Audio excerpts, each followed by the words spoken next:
मुस्लिम league नून की senior नायब सदर और चीफ ऑर्गेनाइजर मरियम नवाज का कहना है कि अक़लियती फैसला तो फैसला ही नहीं होता, इसे मानना कैसा। साफ और शफाफ फैसले होंगे तो तौहीन नहीं होगी। हम भी आइन की तरह कहते हैं इलेक्शन वक्त पर होंगे। रावलपिंडी में वकला कन्वेंशन से खिताब करते हुए मरियम नवाज का कहना था कि इलेक्शन से मुताल्लिक मुकदमा इमरान खान और PDM का था, लेकिन सिर्फ PTI को सुना गया। जो मकबूल लोग होते हैं इन्हें 3-4 जजेस की ज़रूरत नहीं पड़ती। साकिब निसार, बाजवा, फैज़ हमीद की ज़रूरत नहीं होती।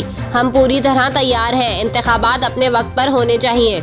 मरियम नवाज का कहना था कि क्या किसी अदालत ने कभी किसी आमर को नाअहल किया? जब रोका मुंतखब वजीर आजम का रास्ता रोका। आपका जोर सिर्फ अवाम के वज़राए आजम पर चलता है। कौन सी अदालत है जिसमें नून लीग नहीं रुलती रही?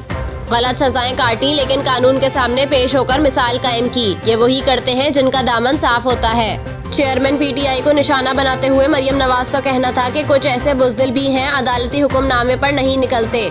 जब निकलते हैं तो काला डब्बा मुंह पर खींचकर निकलते हैं। जब अदालत जाते हैं तो जंगला गाड़ी में क्लैशनकॉफ के साथ जाते हैं। इन्हें जमानतें मिलती हैं लेकिन एक दूसरे से गले लगकर रो रहे हैं। अगर जुर्म नहीं किया तो तलाशी क्यों नहीं देते? हमने तो तलाशी दी। इनका कहना था कि अक़लियती फैसला तो फैसला ही नहीं होता। अदलिया की तारीख में तौहीन तब हुई जब फवाद चौधरी ने कहा बाहर ट्रक खड़ा है। ट्रक कोई ऐसी चीज होता है जिसकी बात खुलेआम नहीं की जाती। सो मोटो तब लेना था जब यास्मीन राशिद ने कहा सुप्रीम कोर्ट में हमारे बंदे हैं। परवेज इलाही की ऑडियो पर आपको सो मोटो लेना था। जब ऑडियो लीक्स की बात की तो इन बातों को टच ही नहीं किया कि इसमें क्या है। अदलिया की इज्जत फैसलों में इंसाफ से होती है।